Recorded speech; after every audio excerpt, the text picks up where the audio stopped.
Hello అండి, అందరికీ నమస్కారం. వసంత పంచమి వస్తుంది కదా, నాకు తెలిసిన విషయాలు కొన్ని మీతో షేర్ చేసుకుంటాను. మీకు ఏమైనా ఉపయోగపడతాయేమో చూడండి.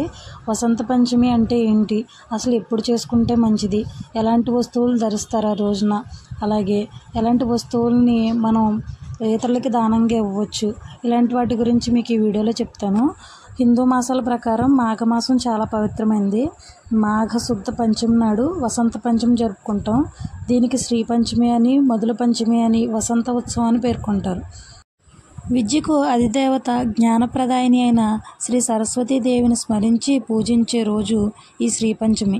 మాఘ శుద్ధ పంచమిని సరస్వతీదేవి జన్మదినంగా భావిస్తారు. ప్రజలంతా ఆ తల్లి కటాక్షం కోసం పూజలు జరిపే పర్వదినమే ఈ వసంత పంచమి. ఈ రోజున పూజలు చేసేవారు పసుపు రంగు కానీ తెలుపు రంగు కానీ బట్టలు కట్టుకుని పూజ చేస్తారు. ఎందుకనంటే అమ్మవారికి తెలుపన్నా పసుపన్నా చాలా ఇష్టం అంట. ఎందుకంటే ఆవిడ సత్వగుణంతో పుట్టారంట. సరస్వతీదేవి అక్షరాలకు అధిపతి. ఈ రోజున ఎవరైతే పిల్లలు అక్షరాభ్యాసం చేస్తారో వారికి అపార జ్ఞానంతో పాటుగా నిరాటంకంగా విద్యాభివృద్ధి కలుగుతుందని శాస్త్రాలు చెబుతున్నాయి. ఇక ఈ వసంత పంచమి రేపు ఫిబ్రవరి 3 సోమవారం నాడు జరుపుకుంటున్నారు.